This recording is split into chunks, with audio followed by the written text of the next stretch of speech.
Hermanos, quiero animarles esta mañana a que no se desconcentren, a que se mantengan enfocados en el texto que estaremos viendo hoy.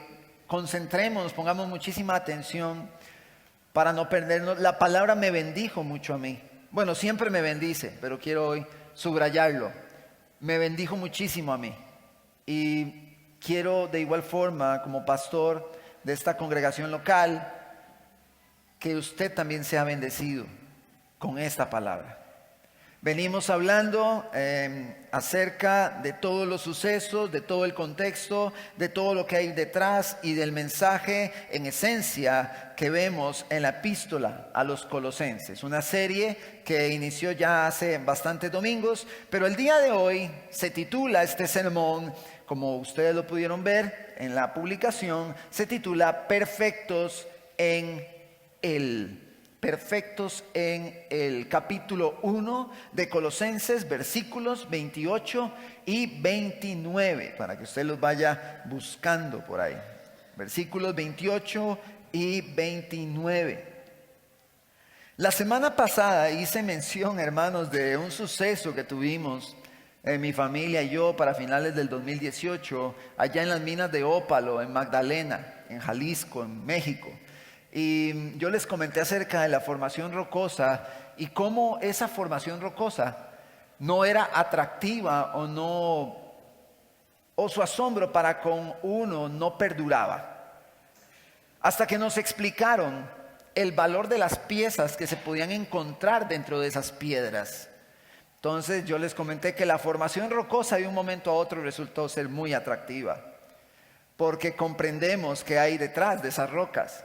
Los mineros entran a lugares que vimos en el sermón anterior, profundos, que a simple vista no tienen ningún atractivo, formaciones rocosas, que nosotros decimos, bueno, está bonita la formación rocosa, pero ¿qué tiene de especial? Pero los mineros que conocen, que saben, ellos entran y ponen en riesgo su vida conociendo que allí dentro de esa formación rocosa hay riquezas, hay piedras preciosas, hay oro, hay muchas cosas, muchos minerales preciosos. Y yo hice mención de eso. Como predicadores, nosotros debemos animar a la iglesia a buscar esas riquezas. De pronto tomamos la palabra del Señor en la mañana, todos los días, la Biblia, y vemos como un simple libro, como cualquier otro se ve así a simple vista, pero el que encuentra las riquezas de Cristo allí.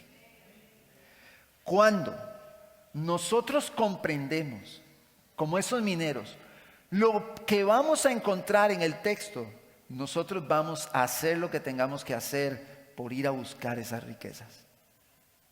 Así, con esa misma actitud de los mineros, vamos a hacer lo que tengamos que hacer para encontrar las riquezas de Cristo aquí. Así que esta mañana yo les animo a que juntos, usted conmigo, podamos ir a buscar esas riquezas y ver la esencia ya en la composición del desarrollo de la carta que inició en el versículo 15 del capítulo 1, con la exaltación a la figura, a la obra de la suficiencia también de nuestro Señor Jesucristo. Así que esta mañana yo quiero que usted disponga su corazón con gratitud, con humildad, a fin de que el Señor pueda hablar a nuestros corazones y podamos recibir su palabra. ¿Qué le parece si iniciamos repasando desde el verso 24?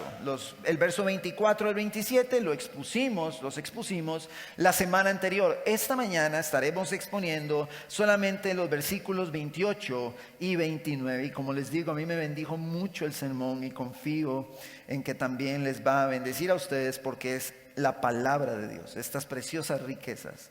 Dice el verso 24, Colosenses capítulo 1.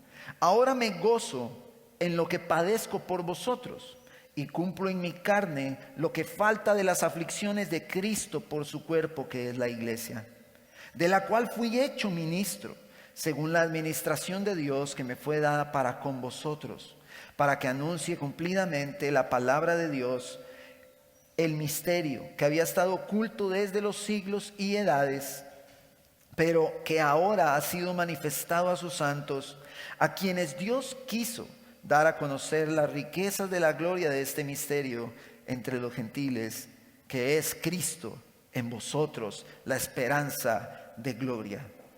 Verso 28.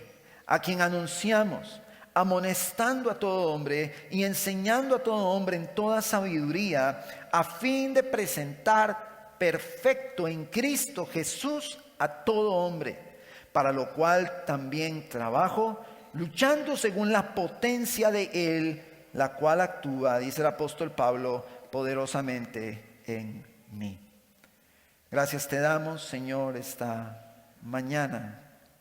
Disponemos, Señor, nuestro corazón en humildad, en una profunda dependencia de ti, Señor, a recibir tu consejo, a recibir, Señor, tu instrucción, a recibir aliento en tu palabra, a ser fortalecidos en ella, a crecer en el conocimiento de tu Hijo Jesucristo,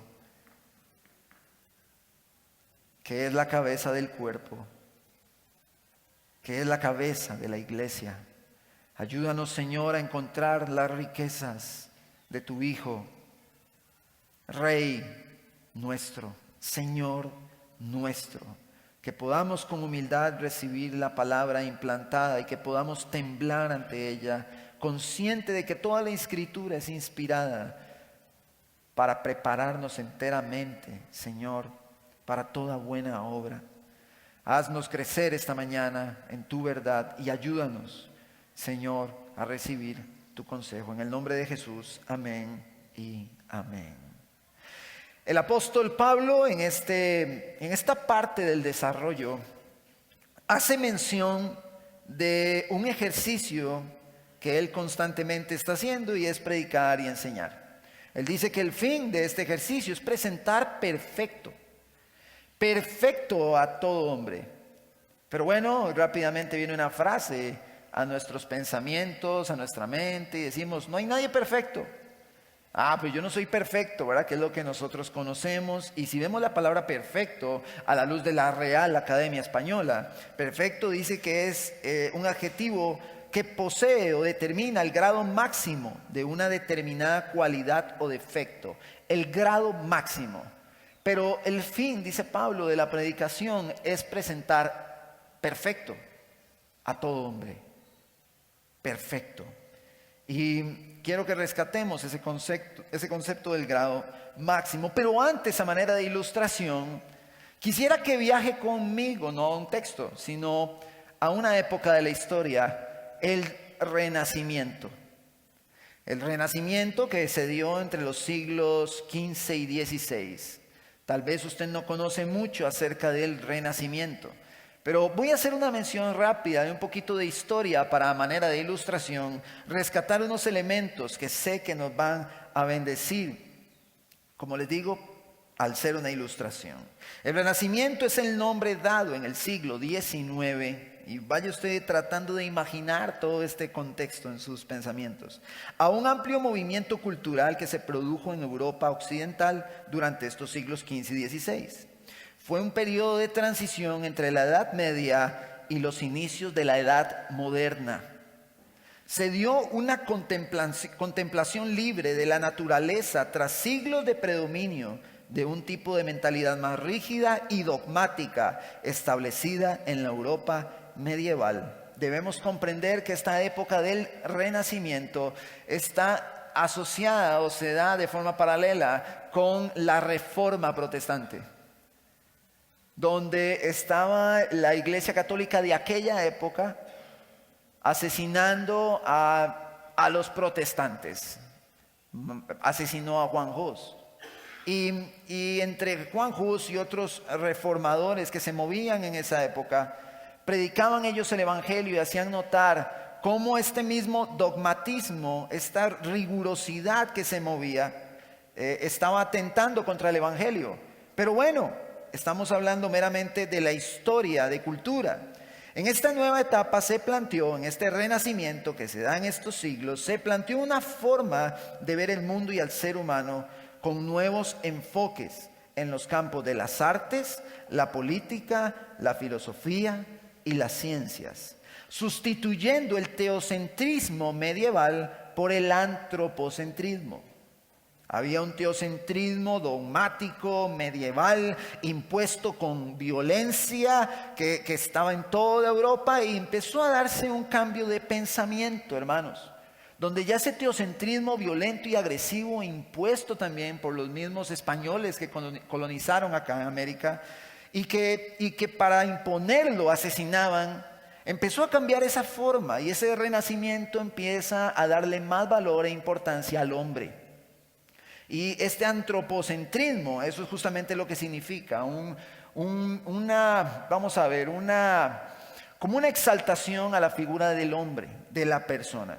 El momento en el que entre las grietas de una noción eminentemente teocéntrica del mundo y de la existencia humana, el arte y la ciencia comienzan a abrir paso al antropocentrismo, donde el hombre y la naturaleza empiezan a ocupar el eje central del pensamiento, la filosofía y la cultura. A su vez, el humanismo sembraría la simiente para el florecimiento siglos después de la Ilustración y el estallido de la Revolución Francesa. En esta época, más o menos del Renacimiento, para el año 1473, el Papa Sixto IV funda la Capilla Sixtina. ¿Cuántos conocen la Capilla Sixtina? ¿Tienen alguna idea? Esa capilla que es una capilla, como vengo diciendo, del Palacio Apostólico de la Ciudad del Vaticano, la residencia oficial del Papa. En 1508, la Roma de Julio II era un taller extraordinario. Como el arte y la cultura empezaron a crecer bajo una línea antropocéntrica, el arte y toda esta línea de pensamiento tiende a entrar en todas las profundidades del Vaticano, y tenemos a un Bramante que estaba ocupado para esta época en la reconstrucción de la Basílica de San Pedro.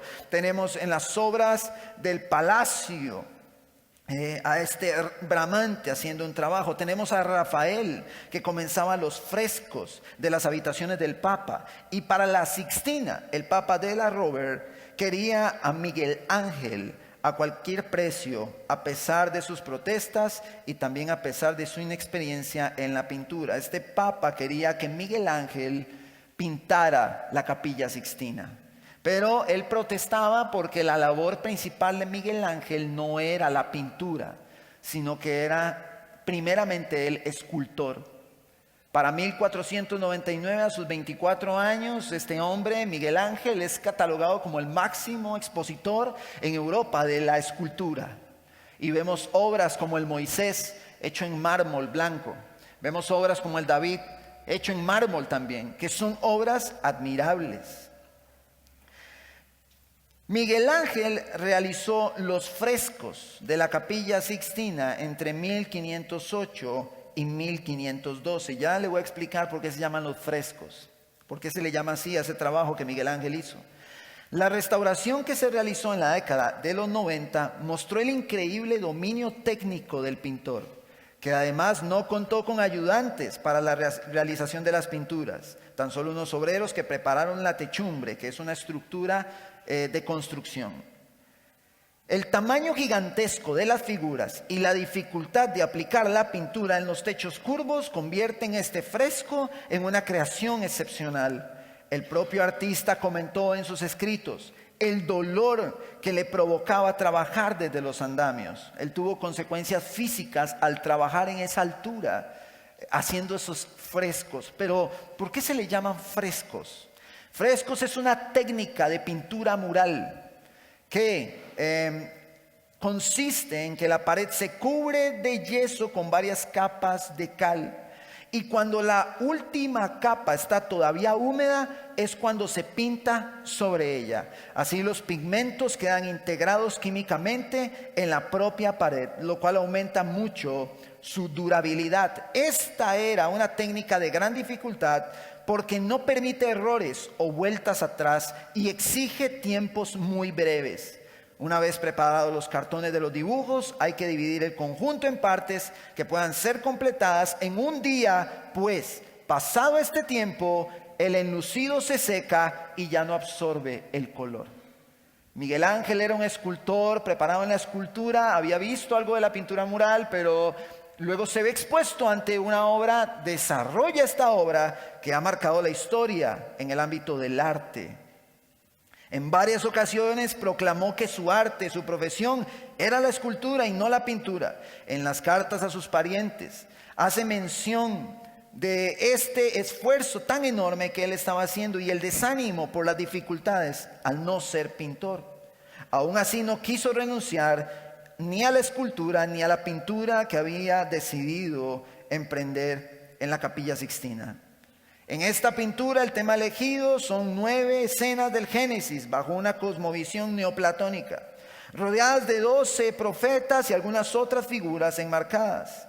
Este trabajo le tardó 4 años y 5 meses y para él fue una pesadilla técnica y de resistencia física. Tuvo daños en los ojos haciendo esta pintura y en su cuerpo por estar subido en los andamios, pintando, y me imagino a ese hombre pintando sobre esos techos curvos, y yo creo que es algo para mí de admirar. Para una persona como yo y los hermanos que vienen a los estudios de los jueves, que ven a duras penas que hago un dibujo de palito, un muñequito de palito, y que a duras penas puedo hacer un muñequito de plastilina, yo creo que una obra como la de estos hombres es admirable. Es una obra admirable y personalmente tengo que reconocer que algún día me gustaría contemplar esas obras en persona.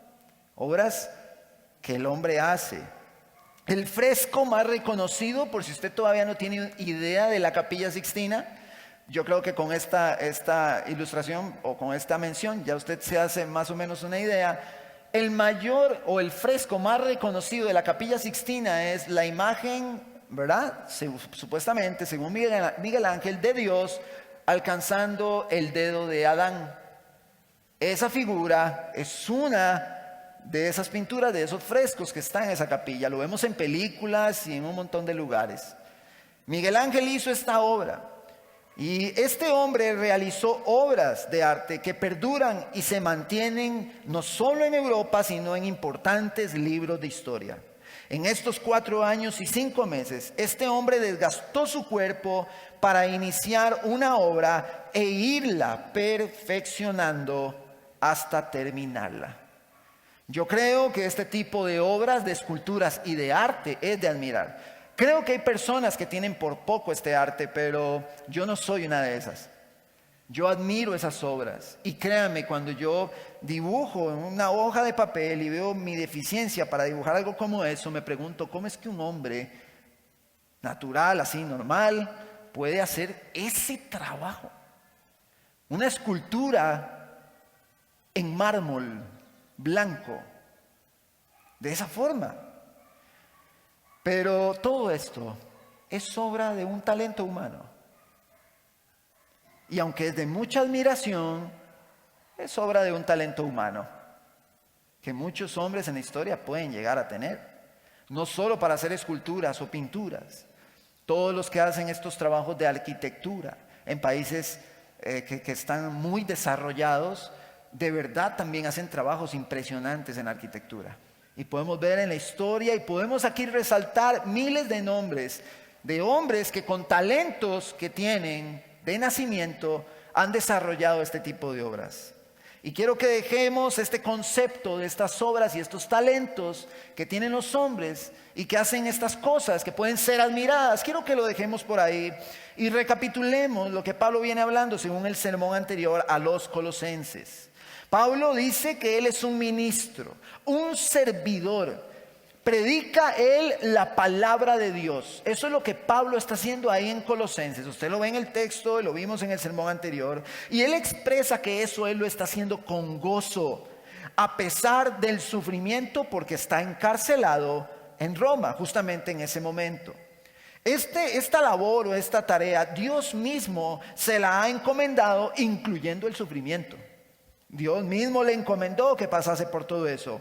Pablo también viene haciendo mención de que predica de un misterio oculto que ha sido revelado a los santos, a los hombres apartados para Dios. Ha sido revelado este misterio oculto, un misterio que las generaciones pasadas no conocían y ahora nosotros podemos ver. Este misterio, según indica Pablo, es la revelación de esas riquezas de la gloria en la faz de Jesucristo, quien habita en nosotros, siendo titulado el sermón anterior, Cristo en ustedes, Cristo en los Colosenses, Cristo en nosotros, la esperanza de gloria. Esto es lo que Pablo viene hablando a los colosenses en esta parte del desarrollo de la epístola. Ahora, es cierto, podemos apreciar a Miguel Ángel, podemos ver qué majestuosas son esas obras, esas pinturas, su desgaste físico, 4 años y medio pintando con una técnica que no permite errores ni vueltas atrás, que tiene un día para terminar la pieza que armó para poder ensamblar y dejar listo, 4 años y medio desgastándose, y vemos esta perfección de la obra, y muchos visitan Europa, miles de personas para admirar sus esculturas, para admirar la Capilla Sixtina. Pero aunque esto es producido por el hombre, solo quise hacer mención de un ejemplo, y como dije, hay muchos más, pero esto lo hacen los hombres. Por otro lado, Pablo viene hablando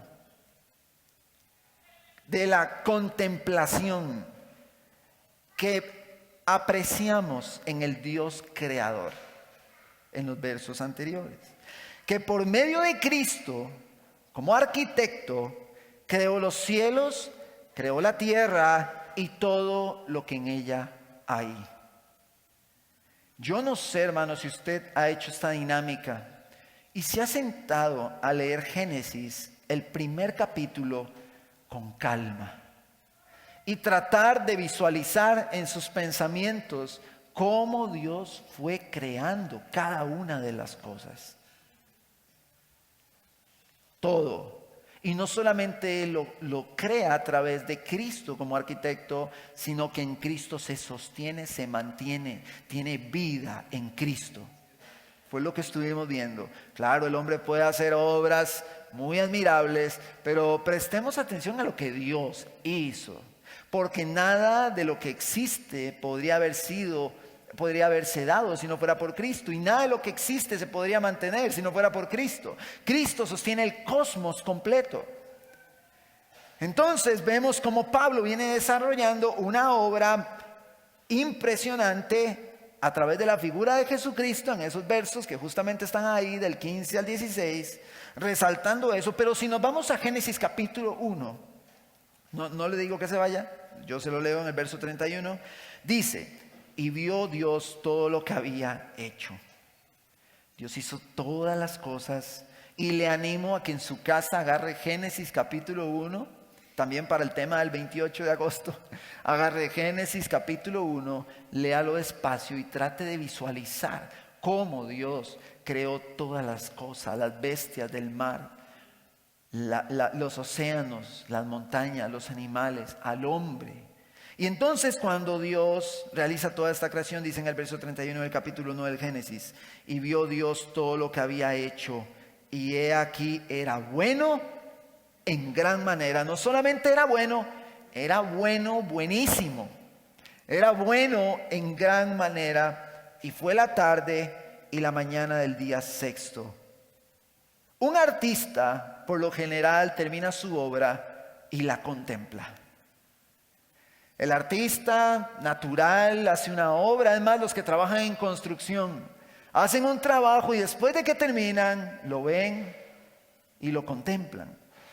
Bueno, el Dios que creó los cielos y la tierra vio todo lo que había hecho. Todo. y dijo: esto es bueno en gran manera. Esto es bueno. Génesis capítulo 2 verso 1 dice: fueron pues acabados los cielos y la tierra y todo el ejército de ellos. Y acabó Dios en el día séptimo la obra que hizo, y reposó el día séptimo de toda la obra que hizo. Yo pregunto, ¿cómo se siente un hombre, un constructor, un arquitecto, un escultor? ¿Cómo se siente después de haber terminado su obra? Bueno, pues viene un sentido que de satisfacción. Y dice: terminé esta obra. Esta obra la terminé. Ahora, Dios creó los cielos y la tierra. Pero dice la palabra en Efesios 2 que nosotros somos una obra creativa de Dios en Cristo Jesús. Él nos ha creado en Cristo como nuevas criaturas. Vemos la obra de Dios realizada y manifiesta en los Colosenses. ¿Cómo lo vemos? Vemos producto del Evangelio. Dios hace que ellos vivan en amor. Dios los ha hecho aptos para participar de la herencia. Estas son cosas que Dios ha hecho en los Colosenses. Dios los ha sacado del reino de las tinieblas y los ha trasladado al reino de su amado Hijo. Estando en malas obras y siendo enemigos en nuestra mente, Él los ha reconciliado. Todo eso lo vimos en los sermones anteriores. Para presentarlos irreprensibles y sin mancha delante de Él. Entonces, aquí es donde se cumple 2 Corintios capítulo 5, verso 17, que dice que de modo que si alguno está en Cristo, nueva criatura es, las cosas viejas pasaron y aquí todas son hechas nuevas. El apóstol Pablo a los colosenses les hace ver en los versos que vamos a ver hoy que Dios continúa haciendo una obra en ellos. Dios está haciendo una obra. Dios está haciendo una obra en los colosenses. Y yo quiero que esté conmigo ahí. En la carta a la iglesia de Filipos, a los filipenses, en el capítulo 1, Dios se muestra su obra a través de lo que Pablo les escribe. Y Pablo les dice en el capítulo 1, no lo busque y se lo leo, verso 3: doy gracias a mi Dios que siempre me acuerdo de vosotros, siempre en todas mis oraciones, rogando con gozo por todos vosotros, por vuestra comunión en el Evangelio, desde el primer día hasta ahora, estando persuadido de esto, que el que comenzó en vosotros la buena obra, la perfeccionará hasta el día de Jesucristo. Dios inició una obra en los colosenses y los está perfeccionando. Ahora, todo lo que Dios hizo con la iglesia de los colosenses es lo que ha hecho con la iglesia de hoy. El Señor hace que vivamos en amor por el Evangelio, por el Espíritu que ha puesto en nosotros, su Espíritu Santo que opera. Él nos hizo aptos, Él nos sacó del reino de las tinieblas, Él nos ha reconciliado para presentarnos irreprensibles y sin mancha delante de Él. Esto nos ubica a nosotros en la misma posición de los colosenses, pero Dios está haciendo una obra. Dios está trabajando como trabaja un escultor, haciendo su escultura. Como trabajaba ese hombre ahí pintando, Dios está haciendo un trabajo como el alfarero, trabajando con sus manos a la iglesia, a su iglesia. Era necesario que los colosenses supieran acerca de cómo se daba este trabajo de Dios en ellos y cómo Dios los estaba perfeccionando. Es importante esto. Dios realiza una obra en nosotros. Esa obra inició el día en que nacimos de nuevo. Esa obra inició ahí. Y esa obra está siendo perfeccionada. Debe, naturalmente, siendo regenerados, ser perfeccionada. Entonces, cuando nosotros nacemos de nuevo, entramos en una posición como santos, en una posición apartados para Dios Y a esto en teología se le llama santificación posicional. Estamos posicionados como santos por la obra redentora de nuestro Señor Jesucristo y el poder del Espíritu Santo que Él ha derramado en nuestros corazones. Pero en la teología, aparte de la santificación posicional, tenemos la santificación progresiva, que es ese caminar en el que vamos creciendo en esa santificación. Y hay una relación directa entre esa perfección y esa santificación. Hay una relación directa. Dios, como el que hace la obra, Él nos va perfeccionando. Él nos va santificando. Él va haciendo una obra en nosotros como el alfarero, como el escultor, como el pintor. Él está haciendo una obra en nosotros, en los creyentes. Y la va perfeccionando. Por eso el creyente dice, es que yo antes era de esta forma. Yo estaba en Cristo, pero yo era así. Y ahora he cambiado por la gracia, para la gloria de Dios. Antes yo pensaba tan mal acerca de la fe y ahora puedo ver las cosas tan claras. Y luego dentro de 5 años va a decir, no, y ahora las veo más claras.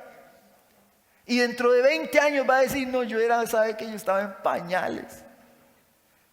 Porque esa obra está creciendo en nosotros y el alfarero está trabajando, el pintor está trabajando, el escultor está trabajando allí.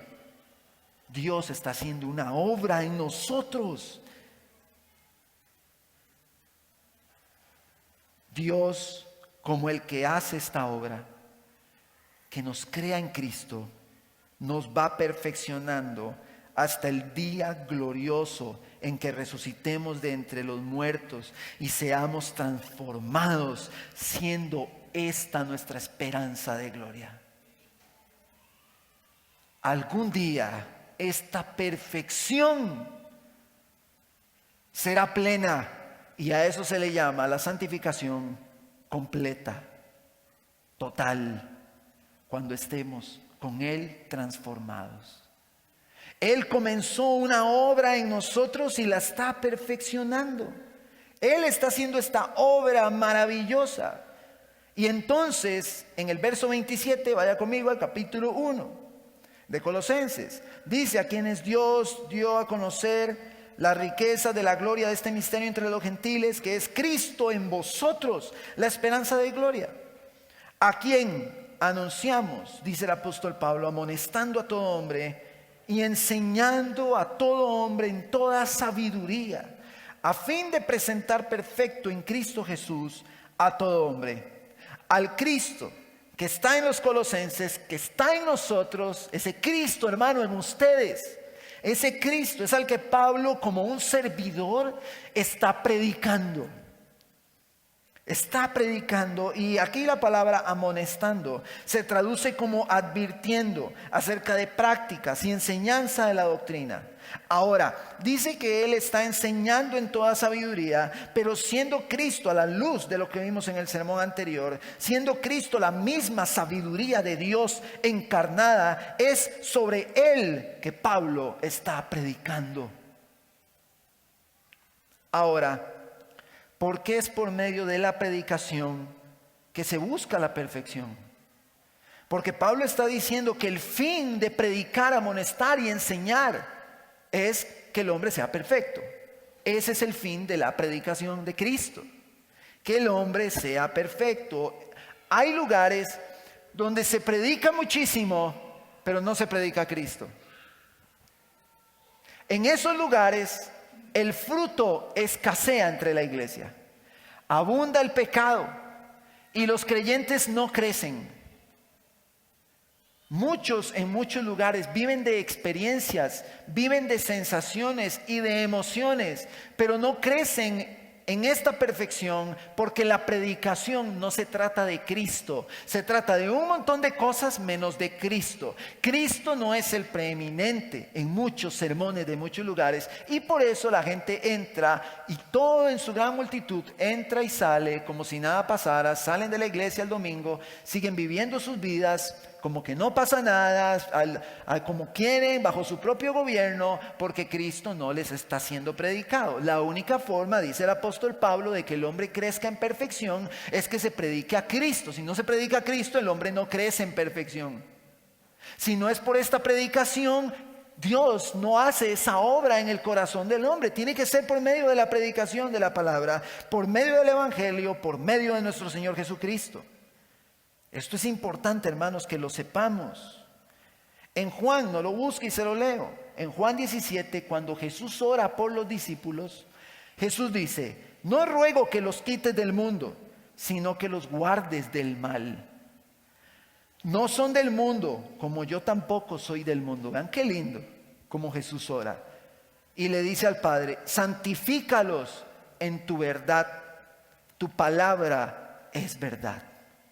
La santificación progresiva,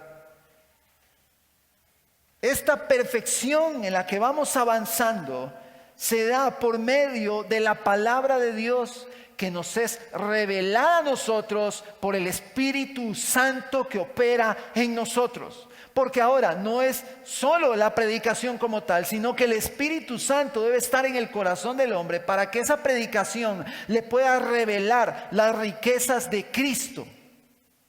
Entonces, hermano, usted está aquí todos los domingos y usted está conmigo en un proceso de perfección, en un proceso de santificación, en un proceso donde esta obra que el escultor está haciendo está avanzando y está creciendo, porque si hay algo de lo que podemos dar fe para la gloria de Dios y por gracia de Dios, es que acá predicamos a Cristo Jesús. Y la única forma de que la iglesia crezca en esta perfección es con el mensaje de Cristo. No hay otra opción. Y como les he dicho desde hace mucho tiempo, es mejor tener 10 aquí que están creciendo en esa perfección que tener 1000 personas que no conocen a Cristo viviendo de emociones y experiencias. Mejor 10, 5 aquí sentaditos que estén creciendo en Cristo, que no 1000 que viven de emociones. Mejor. El Señor nos santifica, el Señor nos perfecciona por medio de este poder del Espíritu Santo y la palabra que nos ha sido revelada gracias a Él. Pablo predica con este fin a cada hombre, y a los colosenses les dice: yo les anuncio este Cristo y les amonesto a fin de presentar a cada uno de ustedes perfecto. Y aunque Pablo no había visto el rostro de los colosenses, lo hacía por medio de las cartas. Pablo no había visitado Colosas y no hay registro de que lo haya hecho. Pablo predica y hace ver la necesidad de que el hombre en Cristo crezca en esta perfección hasta que algún día sea plenamente perfecto. Pero vamos a ver, ¿cómo vemos esto en la práctica? Ok, la palabra de Dios me hace a mí crecer, sí, pastor, entiendo que el escultor está haciendo una obra en mí. Entiendo que el pintor está trabajando en mí. Entiendo que yo estoy siendo perfeccionado, que yo estoy creciendo en esa santificación. Pero ¿cómo se ve? ¿Cómo se ve la parte práctica? ¿Cómo se ve la santificación?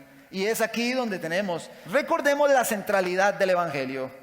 Recordémoslo un momento. Dios hizo una obra. Esta obra trae implicaciones en mi identidad. Esta obra cambia mi identidad y me permite a mí vivir bajo las normas morales de la palabra de Dios. Dios hace una obra, cambia mi identidad y vivo las normas morales. El problema de muchas personas es que quieren venir a cumplir las normas morales sin ser transformados por el poder de Dios y la obra que Dios ha hecho. El tratar de cumplir estas normas morales es legalismo por sí solo, y el hombre no tiene la capacidad de hacerlo. A la luz del texto, no puede. La única forma de que el hombre cumpla estas normas morales es que la obra de Dios se manifieste en él, le transforme la identidad y pueda vivir cumpliéndolas. Entonces, la palabra nos refleja, y no voy a ir ahí todavía porque no nos toca, en el capítulo 3 de esta carta a los Colosenses, los elementos prácticos de cómo esta perfección se va dando. Esta perfección y esta obra que Dios está haciendo, hermano, no es algo místico. No es algo que solamente yo estoy sintiendo en mis adentros y yo sé que el Espíritu de Dios está trabajando en mí y cuando yo vengo a la iglesia yo siento muy bonito y yo me siento bien. Pero no es solo eso. Cuando Dios está haciendo una obra, así como Miguel Ángel iba avanzando y la pintura iba tomando forma, iba viéndose más clarita y era notorio el trabajo, Dios está haciendo una obra que se nota en el corazón del hombre. Y los otros hombres lo pueden notar. La obra de Dios se nota en la vida práctica. ¿Cómo vivo en mi matrimonio? ¿Cómo vivo con mis hijos? ¿Cómo vivo con mi esposa? ¿Cómo vivo con mi esposo? Y es lo que vamos a ver en el capítulo 3 más adelante. ¿Qué relación tengo con el pecado? ¿Cómo es mi relación con el pecado? Eso me permite ver qué tan perfecta está siendo esa obra en mí y si estoy creciendo. Pero hay personas que se mantienen hundidas en un pecado por años y años y no crecen, no se maduran, se mantienen pequeños, se mantienen enanos, no crecen, no buscan en el conocimiento de Dios. Y esto es porque muy probablemente ahí no haya un escultor, no haya un pintor haciendo una obra, sino que está tratando desde hace años cumplir todas las normas morales por sí solo, por sí sola. Y el escultor no está haciendo esta obra maravillosa que transformó su identidad y lo está perfeccionando hasta que algún día el día será perfecto. Y ya no estará en oscuridad ese día. Hermanos, vamos a ver, es posible ver cómo Dios está obrando en el corazón de un hermano. Yo he visto, hermanos, vean hermanos, por la gracia de Dios, son casi 2 años sirviendo en el ministerio pastoral y en estos 2 años Dios me ha dado el privilegio de ver con mis ojos el crecimiento de hermanos. Yo decía, es que este hermano no era así y ahora vea cómo es. Es que esta hermana no era así, pero vea ahora cómo es. Yo he tenido ese privilegio como pastor y creo que todos los pastores tienen ese privilegio, los que predican a Cristo. Y he tenido ese privilegio y puedo dar fe y testimonio seguro, no de que son completamente perfectos, pero sí que el escultor, que ese pintor está haciendo una obra en ellos. Yo puedo dar fe de que eso es así. Ver cómo rápido corren al perdón, piden perdón. Ver cómo su vínculo en el matrimonio ha mejorado. Ver cómo buscan en el texto y reflexionan en la verdad de Dios. Y eso los lleva a vivir con prudencia. Cambian su forma de vestir, su forma de verse, su forma de hablar, su forma de dirigirse. Hermano, vemos el crecimiento. El crecimiento se ve. No vaya usted a pensar que esto es algo místico. ¿Quién sabe? Solo Dios sabe. No, aquí se ve. Se logra ver quién crece en esta obra, en esta perfección. Eso se nota. Porque con ese timo de que solo Dios sabe, entonces vivimos como queremos. No, se nota. Y los colosenses nos lo muestran. Y lo vamos a ver en el capítulo 3. Estoy deseando llegar, pero todavía no puedo. En el capítulo 3 vamos a ver cómo esto se ve. Hermanos, porque se ve. Pero hemos visto esta obra de Dios como algo ahí místico, como algo que pasa solo en el interior y se muestra. Y muchos piensan que se muestra levantando sus manos el domingo y cantando cantos al Señor y hablando bonito el domingo. Y aunque en realidad así debe ser, no es solamente aquí que se muestra, sino cuando usted está en su casa, cuando está en su hogar, cuando está con su esposa, como trata a sus hermanos, como les pide perdón, como usted se humilla, como quebranta su orgullo y muchas veces como da el brazo a torcer, incluyendo el perder hasta su dinero por el amor a un hermano. Yo he visto eso para la gloria de Dios en hermanos aquí, por la gracia de Cristo. Se ve. El crecimiento se ve, se nota. Es importante que sepamos eso. Ahora, la palabra dice en 2 de Timoteo 3:16, toda la escritura es inspirada por Dios, útil para enseñar, para redarguir, para corregir, para instruir en justicia, a fin de que el hombre de Dios sea perfecto, enteramente preparado para toda buena obra. ¿Para qué vamos a ver. La palabra de Dios tiene todos estos atributos. El fin de ella es que seamos perfectos. ¿Pero qué es perfecto? Estar enteramente preparado para toda buena obra. La consecuencia de la centralidad del Evangelio, Dios es una obra, cambia nuestra identidad, son las obras. Es el resultado de la obra de Cristo en nosotros. Hermanos que le sirven al Señor sin quejarse. Hermanos que hacen lo que hacen sin buscar un aplauso, un reconocimiento. Eso es la gracia de Cristo, hermanos. Que sirven al Señor incondicionalmente. Eso es la gracia del Señor.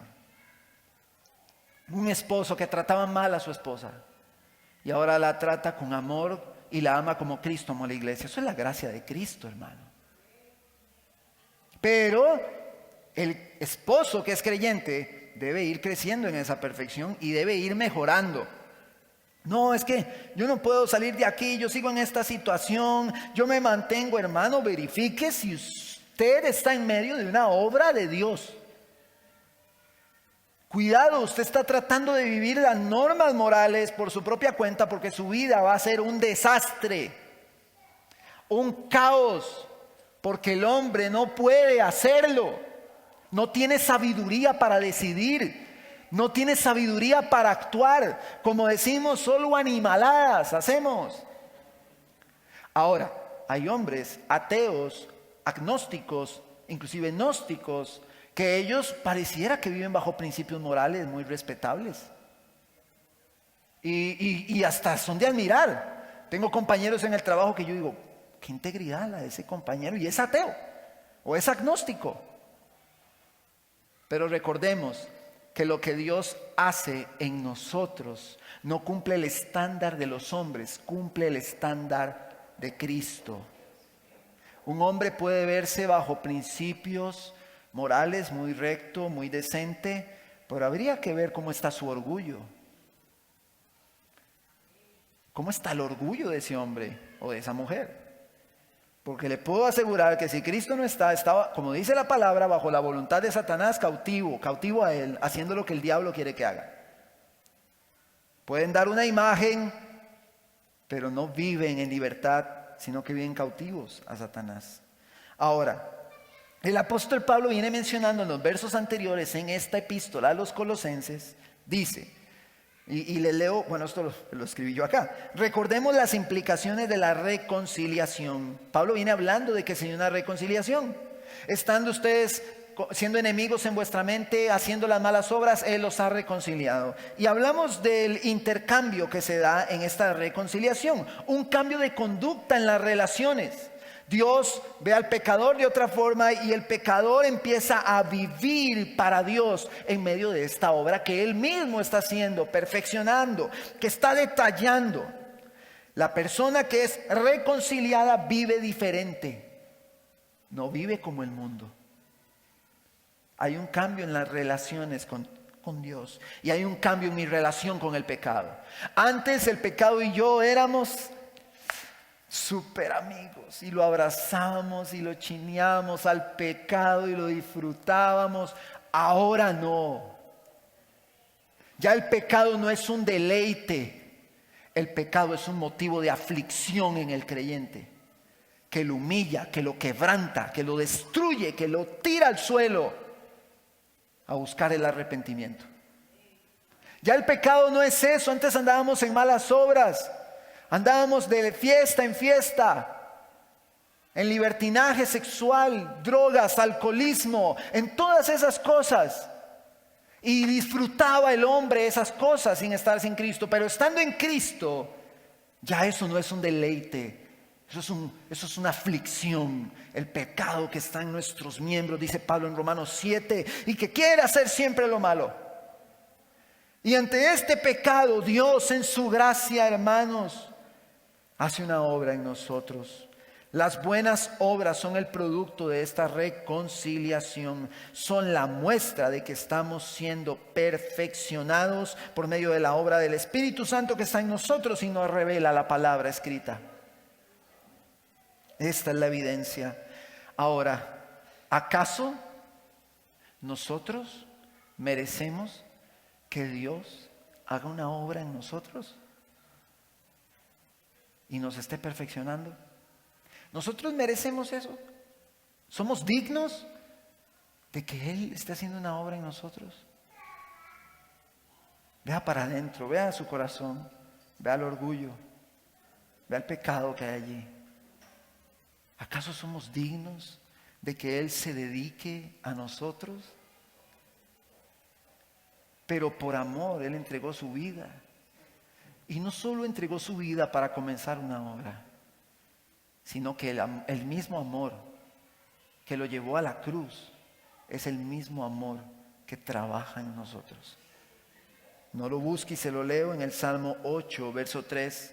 Dice el salmista: cuando veo tus cielos, obra de tus dedos, la luna y las estrellas que tú formaste. Vea, el salmista está resaltando la obra creativa de Dios, la creación que Dios con sus manos hizo. Él resalta eso y dice: la luna y las estrellas que tú formaste.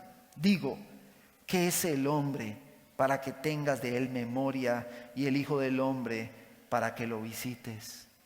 ¿Quién es el hombre?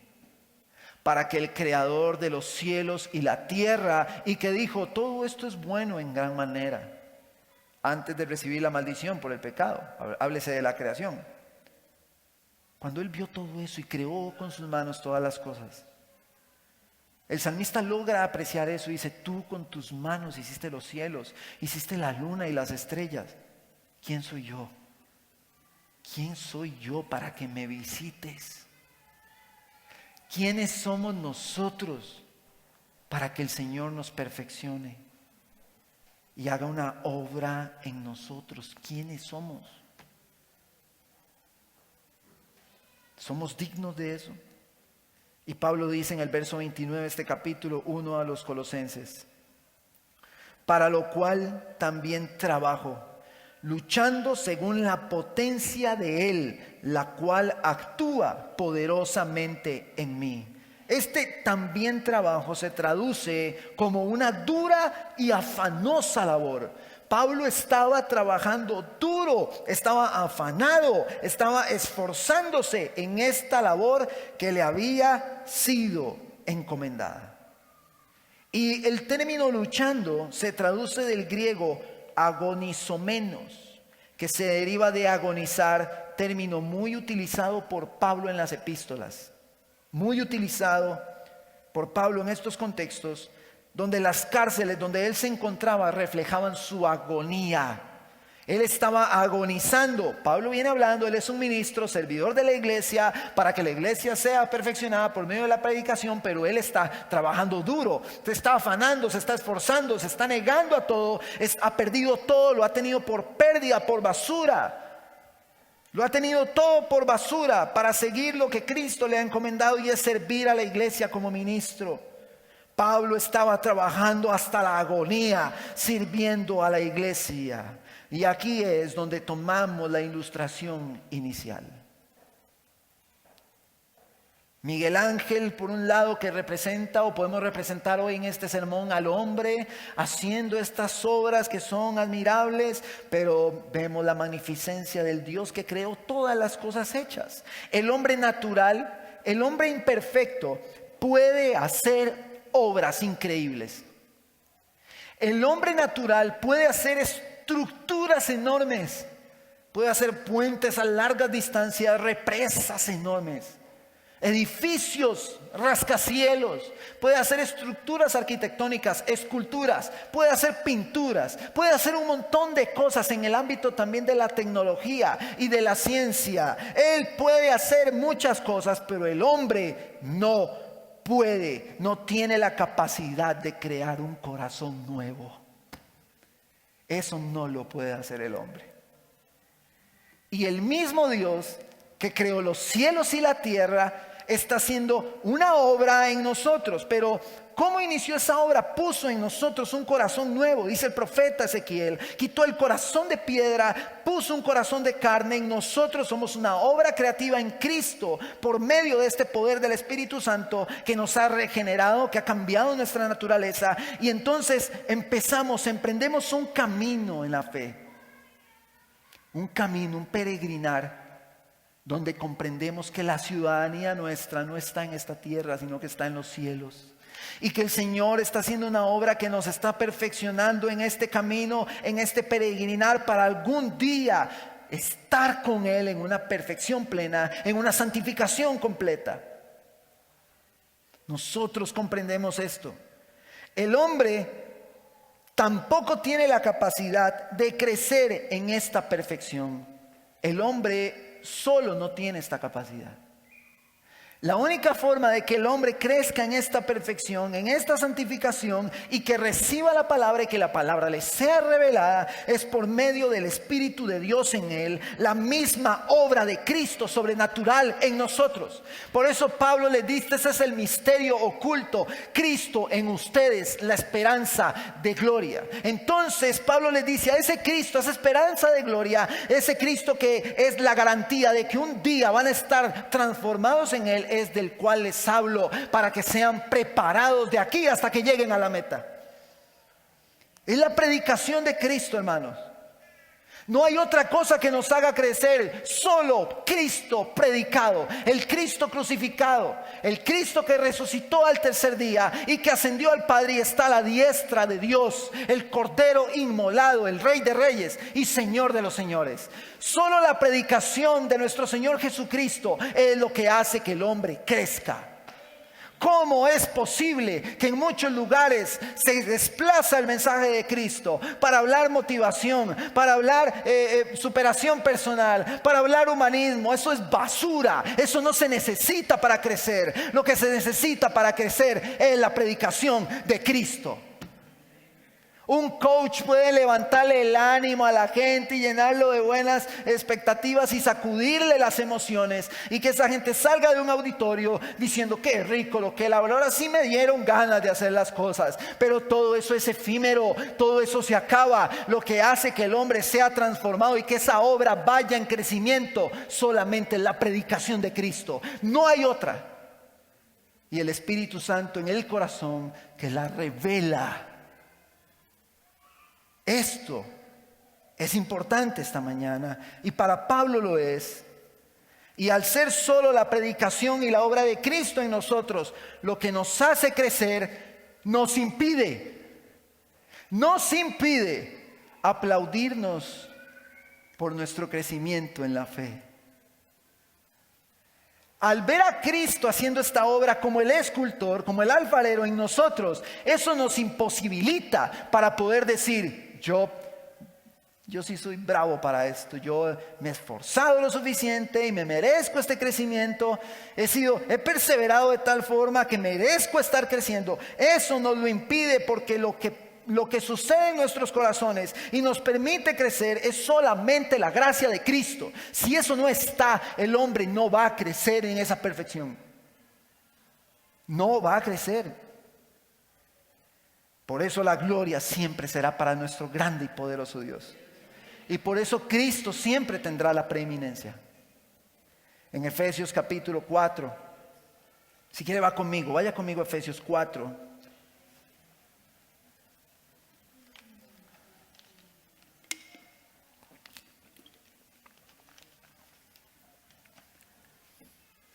Me dice amén cuando lo tiene. Verso 10.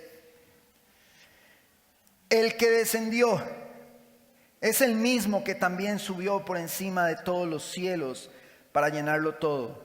Y él mismo constituyó a unos apóstoles, a otros profetas, a otros evangelistas, a otros pastores y maestros, a fin de perfeccionar a los santos para la obra del ministerio, para la edificación del cuerpo de Cristo, hasta que todos lleguemos a la unidad de la fe y al conocimiento del Hijo de Dios, a un varón perfecto, a la medida de la estatura de la plenitud de Cristo.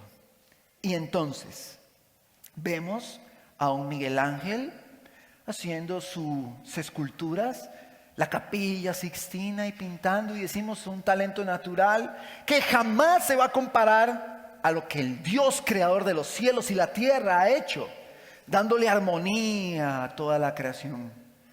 Pero hay una relación en estas ilustraciones, y es que Dios toma hombres imperfectos para predicar un evangelio perfecto, para que los imperfectos que lo escuchan sean perfeccionados. Dios utiliza al hombre natural, lo transforma, y con esa predicación de esos hombres, todos aquellos que escuchan, estos hombres siendo imperfectos, todos aquellos que están escuchándolo, que también son imperfectos, estamos siendo todos en conjunto perfeccionados.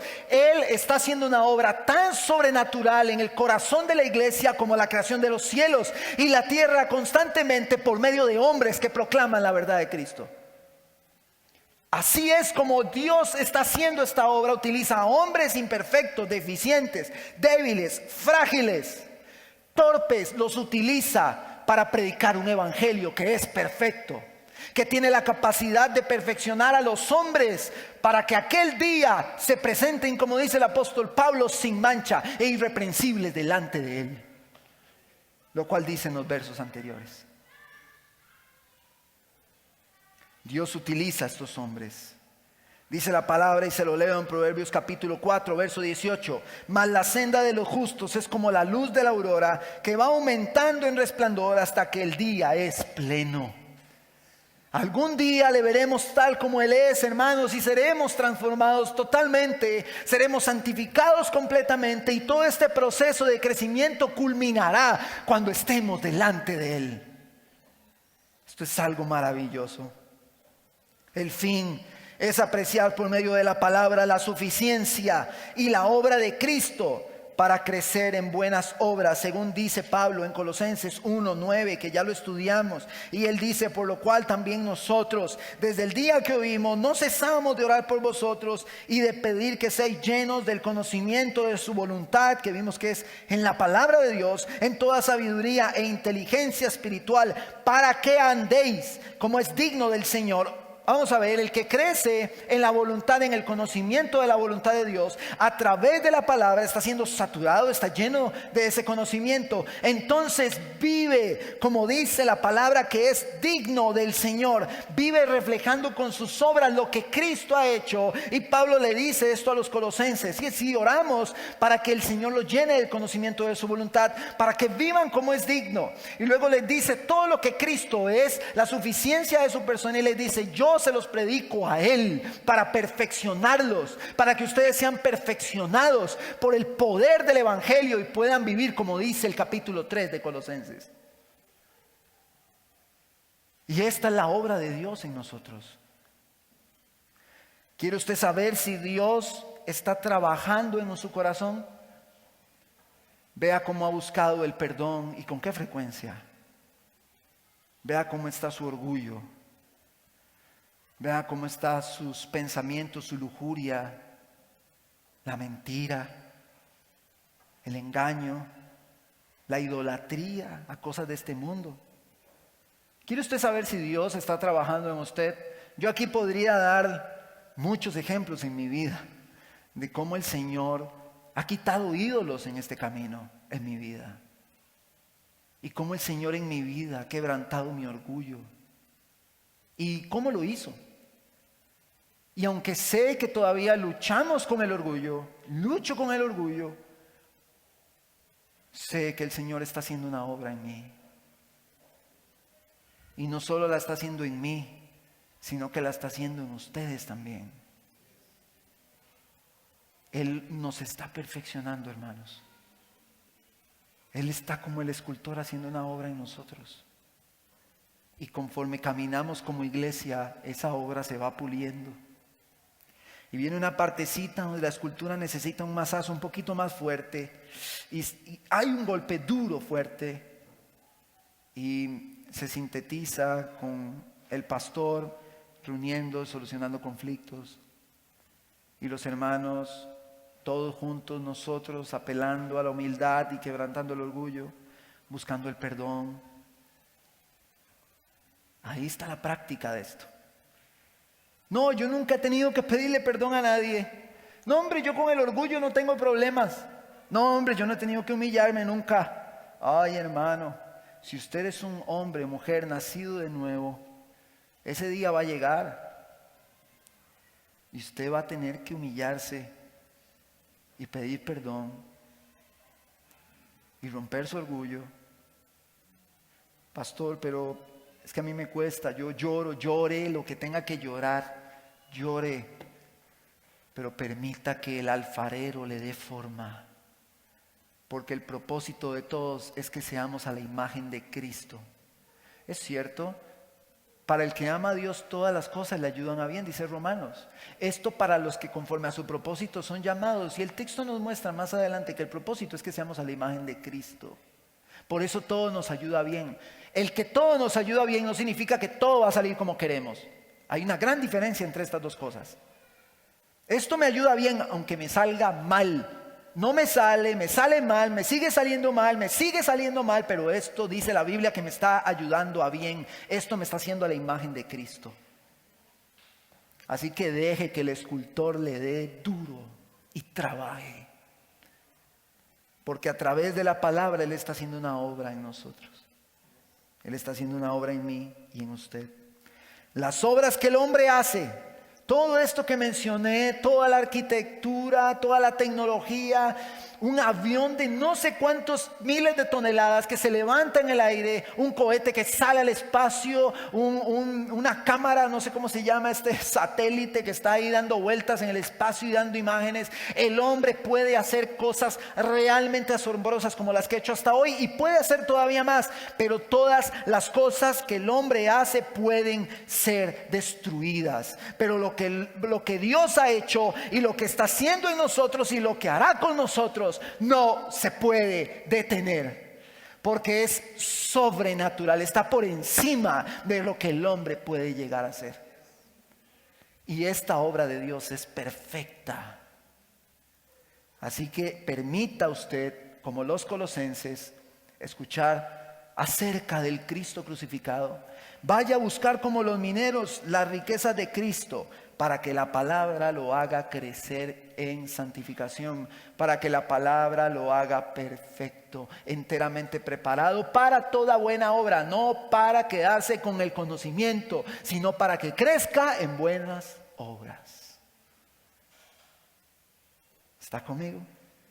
Los veo tan callados esta mañana, pero sé que el Señor está trabajando, porque mientras hablemos de Cristo y expongamos de Cristo y lo prediquemos a Él, Él está obrando en nosotros. Eso es una verdad. Pablo termina diciendo que Él trabaja, y con esto también cierro, según la potencia de Dios en Él. En 1 Corintios 15, que lo estamos trabajando los jueves, Pablo dice, hablando de los apóstoles: ellos trabajaron, pero yo he trabajado más que todos ellos. No yo, sino la gracia de Dios en mí. El Señor, hermanos, como ustedes vieron, nos muestra también en Hechos, en la despedida de Pablo en Mileto, que el Espíritu Santo ha puesto a los obispos, pastores, para cuidar de la iglesia por medio de la palabra de Dios. Es un privilegio que se da con gran temor el servir en la predicación del Cristo crucificado. Porque la predicación del Evangelio hace que la iglesia sea perfeccionada. Si predicamos otra cosa, esa obra no se va a dar. Los pastores somos hombres imperfectos. Todos en este salón somos hombres imperfectos. Todos hemos infringido la ley de Dios. Y todos necesitamos la gracia de Cristo. Él ha tomado hombres imperfectos, como yo, para predicar a Cristo, que es perfecto. Para que todos los que somos imperfectos crezcamos en esa perfección.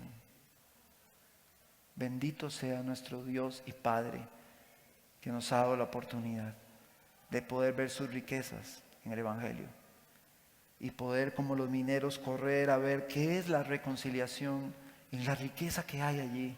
¿Qué significa que me trasladó del reino de las tinieblas al reino de su amado Hijo? ¿Qué significa que me hizo apto? Y yo no lo era, pero Él lo hizo por mí. Que Él me reconcilió siendo yo enemigo en mi mente. El mismo amor que hizo todas esas cosas y que quitó un corazón de piedra y puso uno de carne. El mismo amor que puso a su Hijo en la cruz del Calvario es el mismo amor que está trabajando en mi corazón cuando yo vengo al texto y veo la riqueza de Cristo aquí. La fuerza que me permite entrar con ese pico a esa mina es la gracia de Cristo operando en mí. Y lo que hace que yo tenga deseo por este libro, por las Sagradas Escrituras, es la gracia de Cristo. Y si usted está hoy acá sentado y nunca ha tenido ni el más mínimo deseo por ver cuál es el Cristo que está aquí adentro, entonces usted debe replantear su situación.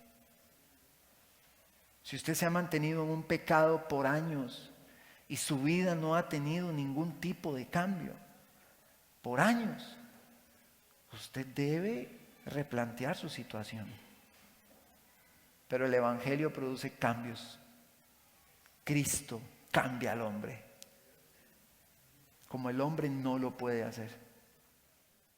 ¿Qué le parece si se pone su...